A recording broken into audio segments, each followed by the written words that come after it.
अस्सलामुअलैकुम नाज़रीन, JN news HD के साथ मैं हूं नाइला भट्टी। नजर डालते हैं आज की अहम खबरों पर। लकी मरवत से खबर शामिल करते हैं। तहरीक इंसाफ के सूबाई रहनुमा तारिक सईद खान मेदाद खैल की हदायत पर तहरीक इंसाफ लकी मरवत ने मौजूदा इम्पोर्टेड हुकूमत की जानिब से साबिक वज़ीर आज़म इमरान खान के खिलाफ इंतकामी कार्रवाइयों की और नज़ीबा अल्फाज अदा करने के खिलाफ नौरंग में एहतजाजी मुजाहरा किया।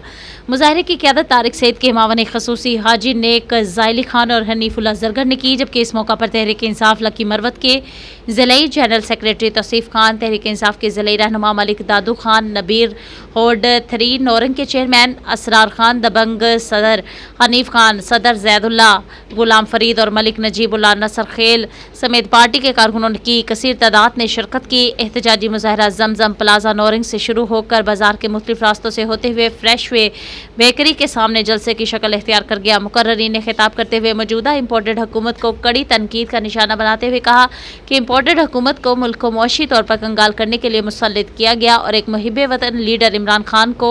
हुकूमत खत्म करके मुल्क को नाकाबिले तलाफी नुकसान पहुंचा। मुकर्ररीन ने मौलाना फजलुर रहमान, नवाज शरीफ और आसिफ जरदारी को कड़ी तनकीद का निशाना बनाते हुए कहा कि तीनों ने मुल्क का बेड़ा गर्क कर दिया, आवाम का पैसा ज़ाती मफादात के लिए इस्तेमाल कर रहे हैं। उन्होंने कहा कि इम्पोर्टेड हुकूमत वज़ीर आज़म इमरान खान को दूर रखने के लिए इंतकामी कार्रवाइयों पर अमल पैरा है और साबिक वज़ीर आज़म इमरान खान और अवाम के मबैन फैसले बढ़ाने के लिए इमरान खान के खिलाफ कभी दहशत गर्दी, कभी तौहीन अदालत और कभी गद्दारी के मुकदमा दर्ज करने की नाकाम कोशिश कर रही है। मुजाहिरीन ने तहरीक इंसाफ के चेयरमैन और साबिक वज़ीर आज़म इमरान खान के साथ इजहार यकजहती और हर मुश्किल वक्त में साथ देने का अज़्म किया।